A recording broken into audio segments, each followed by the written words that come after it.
우리에게는 당장 해결되어야 할 시급한 문제가 있습니다. 여러분들에게 있어서 해결되어야 할 가장 시급한 문제는 무엇입니까? 많은 분들이 나라가 회복되는 일로 꼽을 것입니다. 우리나라는 지금 탄핵 정국으로 말미암아 입법, 사법, 행정 시스템이 정상적으로 가동되고 있지 않는 상태입니다. 이 문제가 조속히 해결되지 않으면 우리나라의 위기는 날로 심화될 것이고 지속될 경우 붕괴되고 말 것입니다. 여러분들은 어떻게 해야 나라가 회복될 것 같습니까? 이 질문에 답을 내놓기 전에 우리나라가 이렇게 혼란한 근본적인 이유가 무엇인지에 대해 생각해 보아야 합니다. 저는 무엇 때문이라고 했지 누구 때문이라고 말하지 않았습니다. 우리가 이렇게 된 것은 죄 때문입니다. 따라서 죄의 문제를 해결하지 않는 한 우리나라의 회복은 근본적으로 해결될 수 없습니다. 죄가 계속해서 정치, 경제, 사회, 문화 전 분야에 난입하여 활동하기 때문입니다. 나라가 정상적으로 가동되면 우리의 문제는 저절로 해결될 수 있을까요? 나라의 문제가 해결되더라도 우리의 문제는 여전히 남아 있을 수 있습니다. 따라서 나라만 회복되어서는 안 되고 우리도 회복되어야 할 줄로 믿습니다. 여러분들은 올 한 해 한 가지 회복되기를 원하는 것이 있다면 그것이 무엇입니까? 2025년 영광교회 표어는 구원의 기쁨을 누리는 교회입니다. 표어가 추상적인 것처럼 들리십니까? 어딘지 모르게 현실과 동떨어져 있다는 느낌을 받으십니까? 표어는 구체적이고 현실적이어야 한다고 여기시는 분들이 있을 것 같습니다.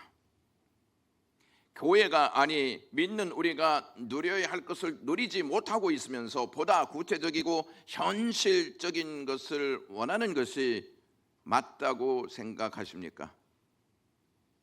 믿는 우리 모두 반드시 회복되어야 한 가지가 있습니다. 그것은 바로 구원의 즐거움입니다.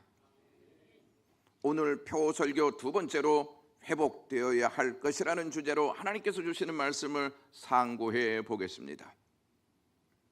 교회와 믿는 우리가 누려야 할 구원의 기쁨을 누리지 못하고 있다면 우리는 반드시 구원의 즐거움을 회복해야 합니다. 구원의 즐거움을 회복하지 않는다면 신앙생활 하는 것은 잎만 무성한 나무가 될 수 있습니다. 우리는 즐거워해야 할 것을 까맣게 잊고 신앙생활하고 있는지도 모릅니다. 다른 것은 즐거워하면서 구원받았다는 사실을 즐거워하지 않는다면 다른 종교와 무슨 관계가 있겠습니까? 구원의 즐거움은 다른 것으로 대신할 수 없고 대신해서도 안 됩니다. 만약 구원의 즐거움을 다른 것으로 대신하고 있다면 다이아몬드를 버리고 1,000원짜리를 줍기 위해 다니는 것과 똑같습니다. 구원의 즐거움을 회복하고자 하는 의지가 없는 것은 몇 가지 이유가 있기 때문입니다. 첫째는 구원의 기쁨을 경험하지 못한 사람은 구원의 즐거움을 회복하고자 하는 의지가 없습니다. 둘째는 구원의 가치를 모르면 구원의 즐거움을 회복하고자 하는 의지가 없습니다.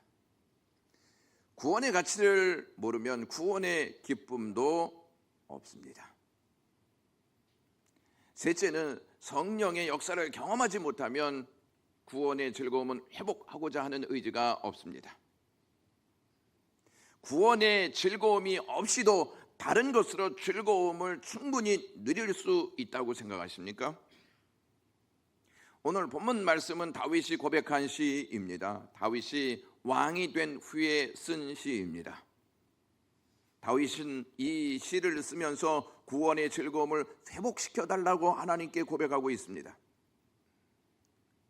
시편 51편 12절 말씀에 주의 구원의 즐거움을 내게 회복시켜 주시고 자원하는 심령을 주사 나를 붙드소서라고 말입니다. 다윗이 이렇게 고백하고 있는 것은 그가 구원의 즐거움을 잃어버렸기 때문입니다. 그는 구원이 주는 즐거움을 맛보고 누렸기에 그것이 얼마나 자신에게 있어서 소중하고 가치 있는 것인지 누구보다도 잘 알고 있었습니다. 구원의 기쁨을 맛보고 누린 사람은 구원의 기쁨을 잃어버렸을 때 구원의 기쁨을 회복시켜 달라고 간절히 하나님 앞에 외칩니다. 다윗은 왕이었기 때문에 다른 것으로도 기쁨을 충분히 누릴 수 있었을 것입니다. 그러나 다윗은 다른 어떠한 것들보다 구원의 기쁨을 누리고 싶어 했습니다. 구원의 기쁨보다 더 탁월하고 위대한 기쁨은 없었기 때문이죠. 여러분들은 교회를 다니면서 구원에 대한 관심이 얼마나 있습니까? 구원을 어떻게 이해하고 계십니까?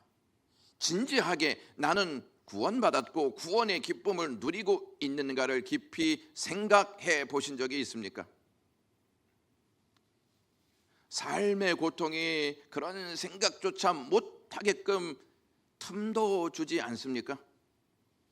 그래도 구원이 무엇인지, 왜 구원받아야 하는지를 깊이 묵상하셔야 합니다. 구원이 무엇인지도 모르고 주님을 어떻게 만날 수 있습니까? 구원에 대한 관심이 없는데 어떻게 우리가 하나님의 나라에서 하나님을 뵐 수 있고 하나님께 감사할 수 있겠습니까? 여러분들은 구원의 복음을 들을 때마다 귀와 심령을 여시고 귀담아 경청하며 들으십니까? 아니면 부자가 되고 형통하고 건강하고 어떻게 하면 복을 받을 수 있는지에 대한 말씀이 전해질 때만 귀와 마음이 열리십니까? 구원의 즐거움은 구원이 무엇인지를 알아야 누릴 수 있습니다. 구원은 우리를 찾아내어 거룩한 기름을 붓고 영접하는 역사입니다. 하나님은 다윗을 찾아내어 거룩한 기름을 붓고 인자하심으로 그를 영접하셨습니다. 시편 89편 20절에 내가 내 종 다윗을 찾아내어 나의 거룩한 기름을 그에게 부었도다 라고 말씀하십니다. 그리고 시편 59편 10절에 나의 하나님이 그의 인자하심으로 나를 영접하시며 라고 기록되어 있습니다. 구원은 우리를 향한 전적인 하나님의 행위입니다. 하나님은 이새의 막내 아들을 찾아내셔서 거룩한 기름을 붓고 이스라엘의 왕으로 삼으셨습니다. 다윗을 찾으신 것은 그가 놀라운 일을 할 것이기 때문이 아니라 하나님의 인자하심, 즉 헤세드의 은총으로 그를 영접하신 것입니다. 구원의 은혜를 알면 구원의 기쁨을 누리게 됩니다. 그런데 다윗은 이 구원의 즐거움을 잊어버렸습니다. 구원의 즐거움이 사라진 것이죠. 왜 구원의 즐거움이 사라졌는지 오늘 본문을 통해서 그것을 확인해 볼 수 있습니다. 시편 51편은 다윗이 밧세바와 동침한 후 선지자 나단이 그에게 왔을 때 쓴 시였습니다. 시편에는 참회의 시 또는 회개의 시라고 불리는 것이 모두 7개가 있습니다. 그 중에서 가장 대표적인 것이 바로 오늘 본문인 51편입니다. 이 시편은 다윗의 가장 치명적인 죄였던 밧세바를 범한 사건과 관련이 있습니다. 다윗은 밧세바와 죄를 진 다음 가슴을 찢고 통회하며 하나님 앞에 참회하였습니다. 그래서 1절에서부터 4절 말씀을 보시면 죄와 관련된 단어가 계속 반복해서 나옵니다. 1절의 죄악, 2절의 죄악과 죄, 3절의 죄과와 죄, 4절의 범죄, 그리고 악을 행함이라는 단어가 나열되어 있습니다. 각 절마다 죄와 관련된 단어를 말하며 다윗은 회개하였습니다. 특히 1절에 죄악이라고 하는 이 단어가 히브리 말로 페샤라고 하는 단어인데 반역, 침범이라는 의미를 가지고 있습니다. 즉 하나님의 권위를 거부하고 하나님의 영역에 침범하는 행위를 말합니다. 죄는 단순히 법을 어기는 것을 넘어 모두 하나님과 관련되어 있다는 사실을 아셔야 합니다. 이 사건을 저질렀을 때 다윗은 하나님께서 자신을 보고 계시고 자신을 다스리고 계신다는 사실을 인식하지 못했던 것 같습니다. 즉 자신이 왕이기 때문에 자기가 원하는 것을 자기 마음대로 가져도 되는 줄로 생각하고 있었습니다. 왕일지라도 하나님이 주신 것 외에 다른 것을 가질 수 없습니다. 그러나 다윗은 하나님이 주시지 않는 것을 자기의 것으로 삼았습니다. 밧세바는 다윗의 충신이었던 우리아의 아내였습니다. 엄연히 남편이 있는 여자였는데 그 여자를 취하였습니다. 충신의 아내를 빼앗은 다윗은 죄의 충신이 되어 거룩을 빼앗겨 버리고 말았습니다. 인간의 모든 죄는 내 것이 아닌 것을 가지려는 데서부터 시작됩니다. 하나님께서 아담과 하와에게 에덴 동산의 다른 과일은 다 먹되 선악을 알게 하는 나무의 열매는 따먹지 말라 말씀하셨습니다. 선악과는 그들에게 허락된 것이 아니었습니다. 하지만 그들은 자기의 것으로 삼아 선악과를 먹었습니다. 그렇게 죄가 시작되었습니다. 다윗은 죄를 짓고도 그것을 죄로 여기지 않고 있었습니다. 하나님께서는 다윗에게 그 죄를 알게 하시려고 나단 선지자를 보내셨습니다. 다윗을 찾아간 나단 선지자는 부자와 가난한 자의 비유를 통해서 다윗의 죄를 알려줍니다. 어떤 성읍에 두 사람이 살았는데 한 사람은 굉장한 부자라 양과 소가 아주 많았습니다. 또 한 사람은 가난한 사람으로 어린 암양 외에 아무것도 없었습니다. 그래서 가난한 사람은 암양을 자기 딸처럼 여기면서 음식을 함께 먹고 마시며 품 안에 품고 잠을 잤습니다. 그러던 어느 날 그 부자에게 한 손님이 찾아왔는데 부자는 자기의 양이나 소 중 한 마리를 잡기가 너무 아까웠습니다. 그래서 가난한 자의 양을 빼앗아서 손님을 대접했습니다. 여기까지 듣던 다윗은 분노하면서 다윗에게 사무엘하 12장 5절에서부터 6절 말씀 이렇게 말합니다. 여호와의 살아계심을 두고 맹세하노니 이 일을 행한 그 사람은 마땅히 죽을 자라. 그가 불쌍히 여기지 아니하고 이러한 일을 행하였으니 이 양 새끼를 4배나 갚아 주어야 하리라 한지라 라고 말입니다. 그러자 나단 선지자가 그 사람이 바로 당신입니다 라고 말했습니다. 그 순간 다윗은 자신이 지은 죄를 깨닫고 하나님 앞에 무릎을 꿇습니다. 그 후로 자신이 얼마나 큰 죄인인지를 철저하게 알게 됩니다. 다윗은 왕이었지만 자신이 죄인이었다 하는 사실을 알고 겸손히 하나님 앞에 자신의 죄를 고백합니다. 다윗은 죄로 말미암아 구원의 즐거움을 빼앗겼습니다. 우리도 다윗처럼 죄로 말미암아 구원의 즐거움을 빼앗길 수 있습니다. 하나님이 주신 구원의 즐거움을 빼앗기게 되면 그 어떠한 것으로도 대체할 수가 없습니다. 구원의 기쁨은 우리 스스로 회복할 수도 없습니다. 구원의 즐거움의 회복은 하나님께 있습니다. 그러므로 다윗은 하나님께 구원의 즐거움을 회복시켜 달라고 간절히 간구하고 있는 것입니다. 우리는 소중히 여기는 것일수록 그것을 잃어버렸을 때에 찾고자 하는 마음이 더 간절해집니다. 금요일에 둘째가 졸업식을 했습니다. 정인이가 동생 졸업 선물로 상품권을 준비했는데 그것을 그만 잊어버리고 말았습니다. 분명히 수요일 헤세드 신년 기도회 때까지 가지고 있었다는 것이었습니다. 졸업식에 가기 전에 일찍 와서 기억을 더듬어 4층 예배당에 올라가 여기저기를 찾아보았습니다. 그러면서 그가 이렇게 고백했습니다. 하나님께 이렇게 기도했다는 것입니다. 하나님, 제발 상품권 좀 찾게 해 주십시오. 제가 목요일 새벽 예배에 나와 제 자리에 앉아 있었는데 제가 앉는 그 자리에 상품권 하나가 떨어져 있었습니다. 누가 올려놨나 싶어 일단 성경책에 끼워 넣었습니다. 누가 찾으면 꼭 돌려주어야지 하는 마음이 있었습니다. 진심입니다. 그 이야기를 듣고 제가 성경책에서 상품권을 꺼내서 정인이를 주었습니다. 그랬더니 얼굴이 환해지면서 하나님께서 자기에게 기도를 들어주셨다고 감사를 올렸습니다. 저에게는 감사의 말 한마디 없었습니다. 정인이의 이야기를 들으면서 우스웠습니다. 그러나 한편으로 우리는 구원의 즐거움을 잃어버리고 얼마나 간절히 구원의 즐거움을 찾고 있는지 생각해야 하지 않겠습니까?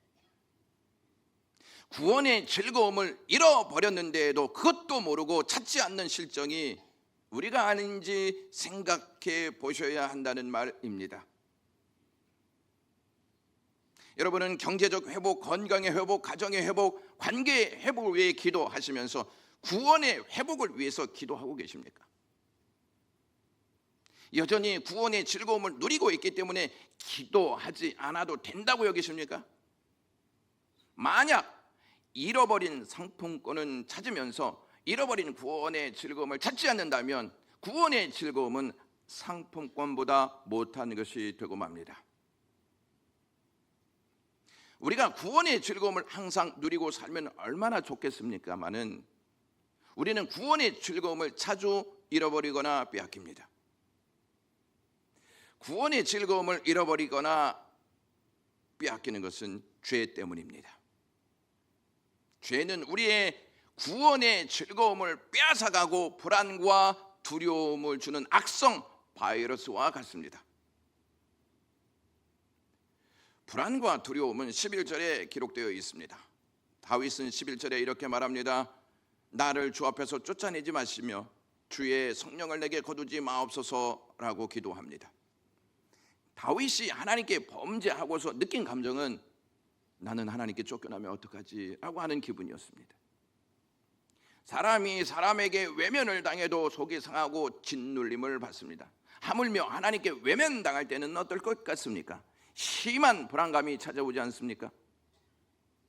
또한 다윗은 하나님께서 성령을 거두어 가실 것 같은 두려움이 찾아왔습니다. 다윗은 자신이 섬겼던 사울 왕에게서 주의 성령이 떠나고 났을 때 어떠한 일이 벌어졌는지 잘 알고 있었습니다. 사울 왕에게 하나님의 영이 떠나자 악령이 사울을 사로잡아서 괴롭게 하고 번뇌하게 했습니다. 그 모습을 본 신하들이 왕에게 왕이시여 수금을 잘 타는 사람을 데려다 두고서 악령이 왕을 번뇌하게 할 때 수금을 타면 왕이 괜찮아질 것입니다 라고 제안했습니다. 그래서 데려온 사람이 다윗이었습니다. 다윗은 악령으로 고통스러워하고 있는 사울 왕의 모습을 보면서 그 곁에서 그 내용들을 잘 알고 있었습니다. 또한 하나님의 영이 사울을 떠나 다윗과 함께하자 사울이 다윗을 두려워하기 시작했습니다. 신하가 왕을 두려워해야 하는데 왕이 신하를 두려워했습니다. 사울 왕이 군사 3,000명을 데리고서 신하이자 사위인 다윗을 잡으러 다닌 것은 사실 그 속에 두려움이 있었기 때문이었습니다. 그것을 안 다윗이 그 일이 자신에게도 일어날까 봐 두려워했던 것입니다. 미국에서 목회자들에게 가장 큰 욕 중에 하나가 무엇인지 아십니까? 성령 받지 않고 목회하라는 말입니다. 목회가 아니더라도 신앙생활에 성령님의 인도하심과 동행하심이 없는 것을 생각하면 어떤 결과가 초래될지 충분히 짐작할 수 있지 않습니까? 생각만 해도 끔찍한 일이 아니겠습니까? 우리는 죄가 주는 결과가 무엇인지 분명히 알고 죄를 대하여야 합니다. 다윗은 구원의 즐거움을 언제 다시 회복할 수 있다고 믿었을까요? 다윗은 죄를 짓자마자 하나님께 구원의 즐거움을 회복시켜 주시옵소서 이렇게 기도하지 않고 먼저 하나님 내 죄를 용서하시옵소서 먼저 회개했습니다. 회개하지 않으면 결코 구원의 즐거움은 회복될 수 없습니다. 교만한 자는 결코 자신의 죄를 인정하지 않고 하나님께 나와 철저하게 회개하지 않습니다. 저와 여러분들은 다 죄를 지을 수 있는 연약함이 있지 않습니까? 그러나 죄를 짓고 난 후의 자세가 매우 중요합니다. 자신이 지은 죄를 인정하고 하나님 앞에 나와 철저하게 회개해야 합니다. 어떤 사람이 기차를 잘못 탔습니다. 그러나 그는 기차를 갈아탈 생각은 하지 않고 기차 안에서 착한 일을 시작했습니다. 즉 기차 안을 청소하고 노약자를 도와주고 배고픈 자에게 음식을 주는 등 많은 선행을 베풀었습니다. 기차 안의 승객들은 그의 선행을 칭찬했습니다. 그러나 종착역은 그가 목적했던 곳이 아닌 전혀 다른 곳이었습니다. 그가 목적지에 도착하기 위해서는 기차 안에서 선행을 베풀 것이 아니라 기차를 갈아타야 했어야 했습니다. 회개는 방향 전환입니다. 회개하지 않는 것은 하나님께 돌아가고 싶지 않다는 뜻입니다. 죄를 짓는 것보다 더 큰 죄는 회개하지 않는 죄입니다. 오래도록 교회 문 밖에서만 맴돌았던 인도의 한 청년이 눈병을 앓기 시작하였습니다. 고통이 심해지자 병원에 들어가서 진찰을 받았습니다. 눈을 진찰한 의사는 긴장된 표정으로 눈에 살인적인 바이러스가 들어가 감염되었기 때문에 두 눈을 뽑지 않으면 생명이 위험합니다. 그러니 당신은 수술 준비를 하십시오. 이렇게 이야기했습니다. 절망적이지 않겠습니까? 그 청년은 아픔과 번민과 슬픔으로 몸부림치고 있었는데 그 친구 중에 주님을 믿었던 친구가 찾아와서 마지막으로 하나님께 매달려 보자고 권고했습니다. 그는 절망적인 상황에서 무슨 말인들 못 듣겠습니까? 그는 친구와 함께 교회에 나가 기도하는데 참으로 염치가 없었습니다. 그토록 예수 믿으라고 할 때는 끄덕도 하지 않았다가 자신이 죽게 되자 살려달라고 기도하는 것이 하나님 앞에 참 부끄러웠습니다. 하지만 그는 하나님 앞에 자신의 마음을 열고 회개하기 시작했습니다. 기도의 문이 열려 모든 것을 철저하게 회개했습니다. 울고 또 울었습니다. 얼마나 많은 눈물을 흘렸는지 눈이 퉁퉁 부을 정도였습니다.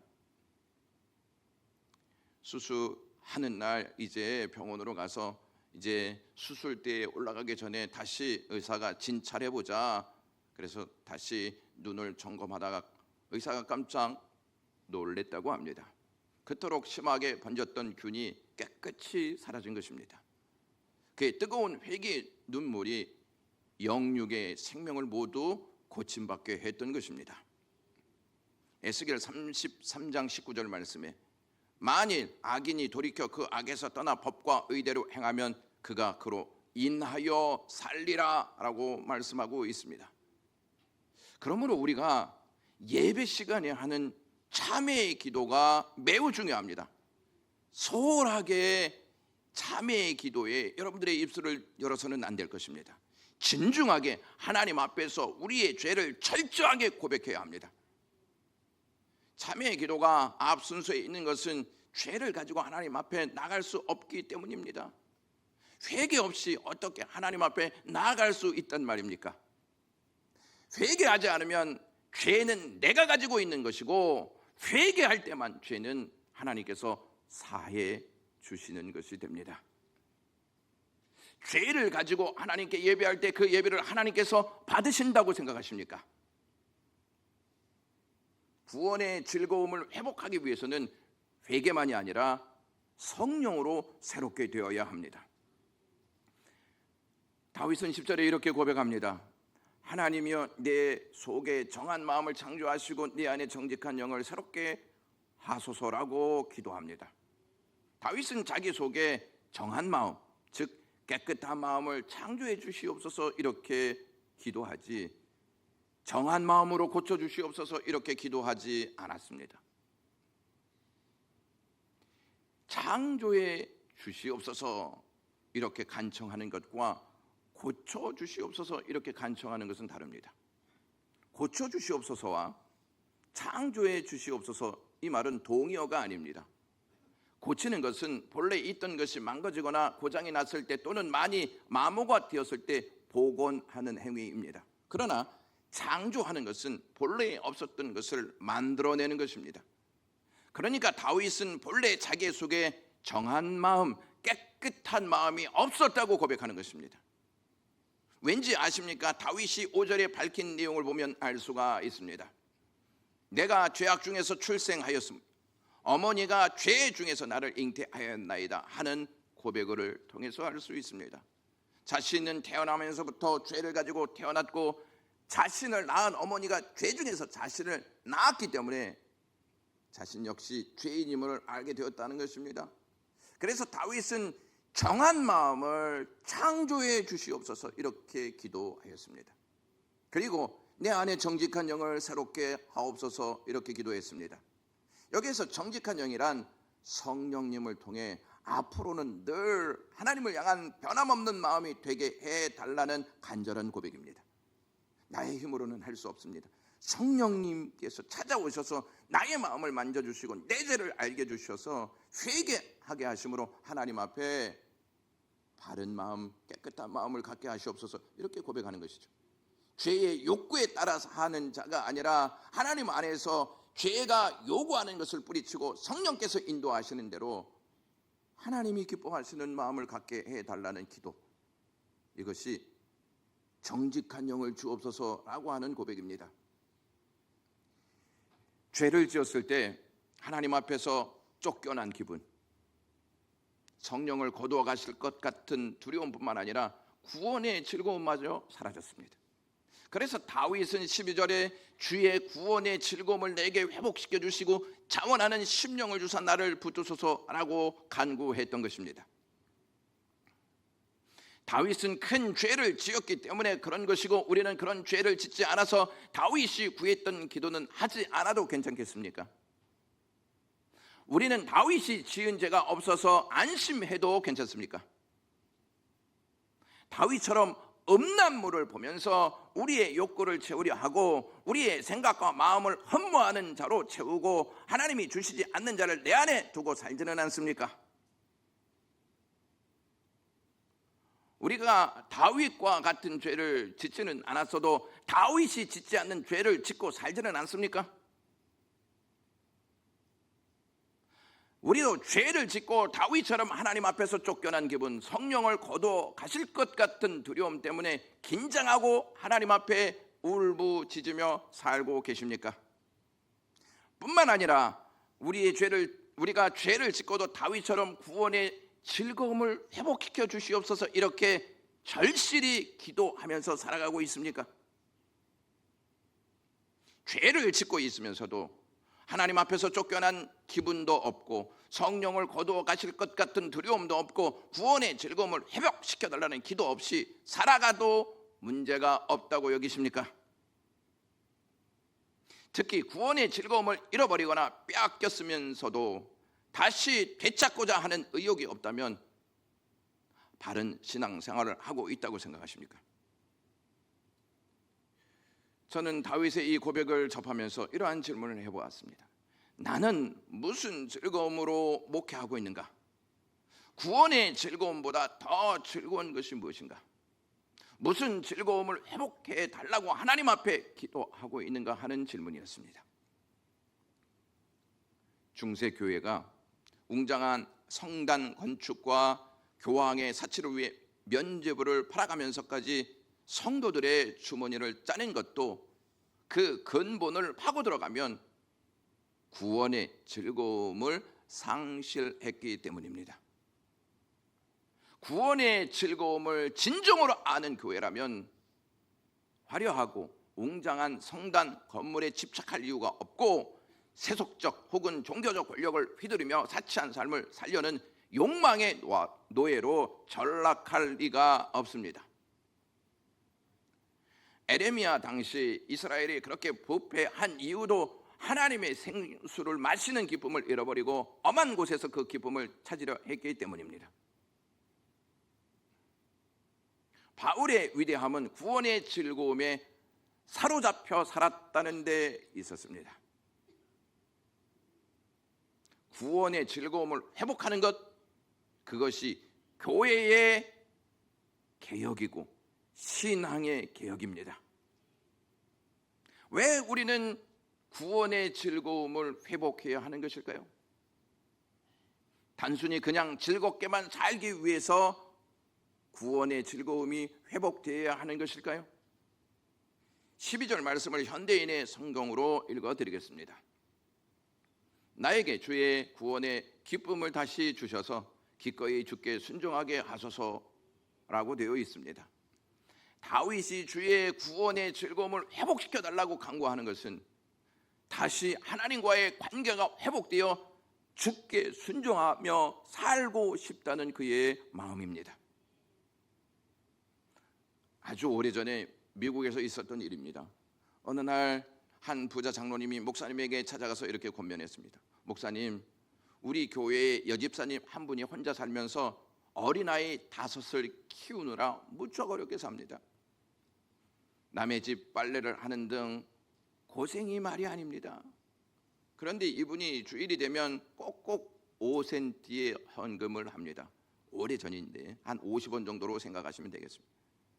큰 액수는 아니지만 그 여집사님한테는 적지 않은 액수입니다. 이 부자 장로님은 매주마다 2불씩 헌금했다고 합니다. 당시 5센트의 20배에 해당하는 금액이라고 합니다. 장로님의 권면인즉 그 집사님의 몫까지 자기가 대신할 테니 그 집사님을 불러서 헌금하지 말라고 얘기해 달라는 것이었습니다. 목사님이 그 권면을 받아들였습니다. 그래서 하루는 그 집사님을 불러서 집사님, 장로님이 집사님이 사는 것이 너무 어려운 줄 알고 매주 헌금하는 것을 대신 내주겠다고 합니다. 다음 주일부터는 헌금 안 하셔도 괜찮습니다 라고 했습니다. 그랬더니 이게 웬일입니까? 여집사님은 그 자리에 앉아서 목 놓아 우는 것이었습니다. 목사님은 당황해서 왜 우십니까? 이렇게 묻자 여집사님은 이렇게 대답했습니다. 제가 비록 남의 집 빨래를 해가며 고생스럽게 살지만 하나님께 5센트씩 바칠 때에는 더할 수 없이 기쁘답니다. 그런데 그 기쁨을 왜 빼앗으려고 하십니까? 라고 했습니다. 이리하여 장로님도 목사님도 회개했다고 합니다. 우리가 하나님 앞에 바친다고 할 때 바치는 일 자체가 엄청난 기쁨입니다. 그것은 하나님께서 우리를 구원하심으로 하나님과의 관계가 회복되었다는 증거입니다. 주님은 우리를 찾아내어 영접하시기 위해서 하늘의 영광 보좌를 버리시고 냄새나고 먼지가 날리고 누울 곳조차 없는 이 땅에 오셨습니다. 그리고 거룩하신 하나님께서 죄인들과 함께 어울려서 잡수시고 주무시고 함께 하셨습니다. 그리고 십자가에 달려 우리의 죄를 대신해 돌아가셨습니다. 무덤에 들어가시지 않아도 될 예수님은 3일 동안 무덤에 계셨고 3일 후에 부활하셔서 우리를 찾아오셨고 영접해 주셨습니다.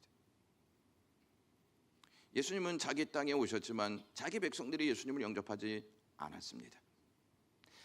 그럼에도 불구하고 예수님은 우리를 찾아내 영접하시기 위해서 우리에게 다가오셨습니다. 구원은 우리가 먼저 주님을 찾고 영접한 것이 아닙니다. 주님이 먼저 우리를 찾고 영접하신 역사입니다. 주님은 여러분들의 가족과 지인 그리고 그 누군가를 통해 여러분들을 찾으셨고 영접하셨습니다. 주님은 우리가 구원의 즐거움을 누릴 수 있도록 당신의 모든 고통, 모든 눈물, 모든 고난까지 감당하셨습니다. 이래도 구원의 즐거움을 회복하지 아니하시렵니까? 기도하겠습니다. 하나님 아버지, 우리에게 구원의 은총 주셔서 감사합니다. 혹여나 구원의 즐거움을 빼앗기고도 하나님 앞에 간구하지 못한 우리의 모습이 있다면 용서해 주시고, 구원의 즐거움을 회복시켜달라고 하나님 앞에 간구하며 살아갈 수 있는 영광의 가족들 되게 하옵소서. 예수 그리스도의 이름으로 기도드리옵나이다. 아멘.